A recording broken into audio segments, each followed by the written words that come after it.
नमस्कार दोस्तों, आइए आज से वीडियो में हम बात करने वाले हैं कि किस बेसिस पे क्लास 12 के स्टूडेंट्स को इस साल रिजल्ट मिलने वाला है एंड क्या वो ऑब्जेक्टिव क्राइटेरिया है जिसको सीबीएसई लगाएगा क्लास 12 के स्टूडेंट्स के रिजल्ट कैलकुलेट करने के लिए। दोस्तों आइए अब हम सीधे चलते हैं सीबीएसई द्वारा दिए गए सर्कुलर के ऊपर, जो कि कल उनकी ऑफिशियल वेबसाइट पर अपलोड हुआ था।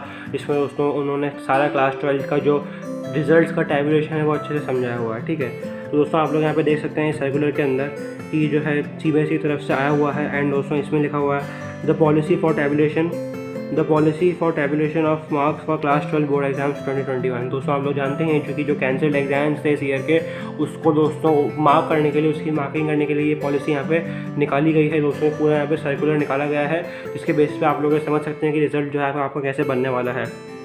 तो दोस्तों स्टार्टिंग में ये लोगों ने मतलब पूरा डेप्थ में समझाया हुआ है कि किस तरह से इनको जो है सीबीएसई को जो है चैलेंजेस फेस करने पड़े थे कि रिजल्ट्स निकालने में, रिजल्ट्स को टैबुलेट करने में। दोस्तों ये जो मार्किंग क्राइटेरिया है, जो ऑब्जेक्टिव क्राइटेरिया है, इसको दोस्तों कंपाइल करने में जो कि इनको दिक्कतें आई थी, चैलेंजेस फेस हुए थे, वो दोस्तों इन्होंने यहाँ पे अच्छे से लिखा हुआ है, आप इसको पढ़ सकते हैं। हमारे दोस्तों ये काम का नहीं है, जो हमारे काम का है दोस्तों, जो स्टूडेंट्स के काम का है कि रिजल्ट्स कैसे बनेंगे, हम दोस्तों यहाँ पर डायरेक्टली उसको स्टडी कर लेते हैं। ठीक है, आप लोग यहाँ पे देखिए दोस्तों procedure for assessment of students. अब दोस्तों किसी सब्जेक्ट्स के अंदर जो है आपके 100 मार्क्स मान लीजिए हैं। ठीक है, मान लीजिए आपके दोस्तों किसी गिवन सब्जेक्ट में मान लीजिए आपके 100 मार्क्स हैं। अब दोस्तों उन 100 में से आपके कुछ 80 थ्योरी के होंगे एंड उसमें से दोस्तों 20 जो है आपके प्रैक्टिकल्स के मार्क्स होंगे एंड किसी के अंदर ये 70-30 होगा, किसी में 60-40 होगा, किसी में 50-50 होगा। दोस्तों वही चीज़ यहाँ पे ये लोगों ने बिल्कुल अच्छे से समझाई हुई है। आप लोग यहाँ पे समझिएगा कि जब थ्योरी मार्क्स दोस्तों किसी सब्जेक्ट्स में मान लीजिए 80 हैं, किसी मान लीजिए सब्जेक्ट में थ्योरी मार्क्स 80 हैं, तो उसमें जो प्रैक्टिकल एंड इंटरनल मार्क्स होंगे वो 20 होंगे।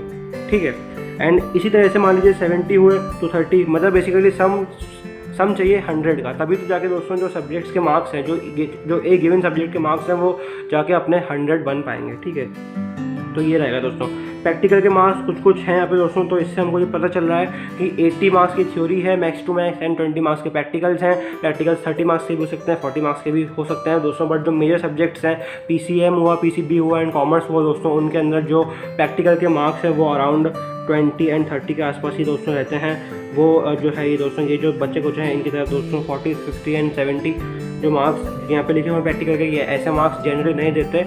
जो मेजर सब्जेक्ट्स के मार्क्स हैं वो यही रहते हैं अपने दोस्तों, कौन से 20 एंड 30। ठीक है, तो दोस्तों आपको यहाँ पे ये बात समझ में आ गई कि जो अपना 100 मार्क्स का गिवन सब्जेक्ट है उसमें से कुछ मार्क्स देंगे प्रैक्टिकल्स को एंड बाकी बच्चे मार्क्स देंगे थ्योरी पोर्शन को। अब वो मार्क्स 80 हो सकते हैं या फिर 70 भी हो सकते हैं।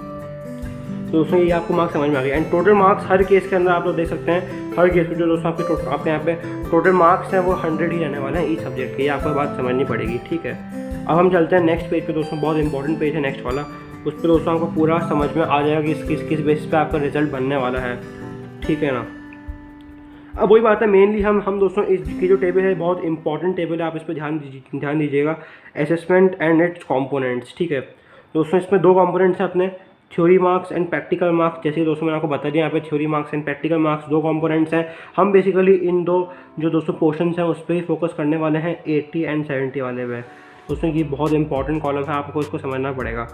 तो आपको दोस्तों ये समझना पड़ेगा कि क्लास 10 का जो वेटेज है वो 30% है। आप एक सेकंड रुकिए, हाँ दोस्तों आप लोग समझ सकते हैं कि यहाँ पे क्लास 10 का जो वेटेज है वो 30% है।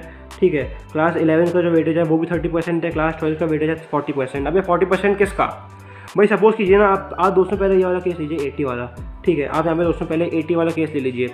सपोज़ कर लीजिए कि 80 वाला जो 80 मार्क्स का जो अपना थ्योरी पोर्शन वाला सब्जेक्ट है, उसमें से दोस्तों जो थ्योरी सब्जेक्ट है, जो थ्योरी पोर्शन है, उसी का दोस्तों 30% एंड 40% ये लोग लेंगे बेसिकली। ठीक है, तो यहाँ पे 80 का जो 30% है वो 24 है, वापस से 24 है एंड 32 है, मतलब 24, 32 मिला के दोस्तों यहाँ पे हो गया 80। ये पूरे सब्जेक्ट के मार्क्स हैं, ये पूरे थ्योरी के मार्क्स हैं। अब इसमें जो प्रैक्टिकल के मार्क्स हैं वो अलग 20 के मार्क्स हैं। ठीक है, जो प्रैक्टिकल के दोस्तों मार्क्स लिखे हैं वो यहाँ पे लिखे हैं आपके सामने।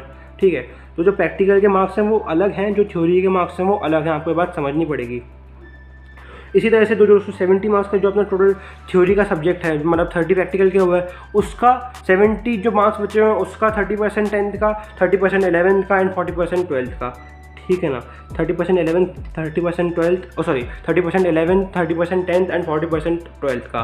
अब 10th का दोस्तों मार्किंग कैसे होगा, इसमें दोस्तों पूरा आगे लिखा हुआ है, आप लोग यहाँ पे समझ सकते हैं कि किस तरह से जो है क्लास 12 का थ्योरी मार्क्स के लोग रिजल्ट कंप्यूट करेंगे। क्लास 12 में दोस्तों इन लोगों ने थ्योरी मार्क्स को 40% जो मार्क्स हैं 80 या फिर दोस्तों यहाँ पे जो 80 है उसका 40% या फिर 70 है जो उसका 40%, 12th का जो वेटेज है 40% है, ठीक है, 12th में जो थ्योरी का वेटेज है। अब इसमें 12th में दोस्तों वो इंटर मार्क्स ले लेंगे, प्री बोर्ड के मार्क्स ले लेंगे या फिर मिड टर्म के मार्क्स ले लेंगे। It all depends on school कि वो क्या मार्क्स देना चाहते हैं बच्चों को, किसमें दोस्तों बच्चों के एक्चुअल में अच्छे मार्क्स आए हैं जिसके बेसिस पर वो लोग रिजल्ट बच्चों को दे सकते हैं, ठीक है। इसके आगे हम लोग दोस्तों बात कर रहे हैं तो दोस्तों यहाँ पे आप लोग समझ सकते हैं कि क्लास 11 के जो थ्योरी मार्क्स हैं एंड जो क्लास 10 के थ्योरी मार्क्स हैं। क्लास 10 के थ्योरी मार्क्स कैसे हैं आप लोग दोस्तों यहाँ पे पढ़ सकते हैं। Computation of class 10 theory marks shall be based on average theory marks obtained by the student in best 3 performing subjects of student. दोस्तों स्टूडेंट ने जिन बेस्ट 3 सब्जेक्ट्स में परफॉर्म किया है, मान लीजिए एक 205 में से दोस्तों जो उसके बेस्ट 3 सब्जेक्ट्स होंगे उनके ही मार्क्स का एवरेज जो स्टूडेंट को मिलने वाला है, ताकि वो स्टूडेंट के जो 200 मार्क्स हैं वो अच्छे से कैलकुलेट कर पाएँ एंड उसको ज़्यादा दिक्कतें दोस्तों नहीं है अपने रिजल्ट बनवाने में।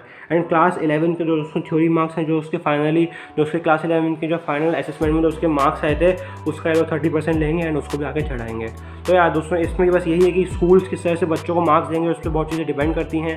एंड आज के इस वीडियो में इतना ही। अगर आपको ऐसा मेरे वीडियोस पसंद आते हैं तो आप मेरे चैनल को नीचे सब्सक्राइब कर सकते हैं एंड वीडियो को लाइक भी कर सकते हैं, ताकि दोस्तों मुझे मोटिवेशन मिले आपके लिए ऐसे ही और कंसिस्टेंटली वीडियोस बनाने के लिए। यार दोस्तों थैंक्स फॉर वॉचिंग।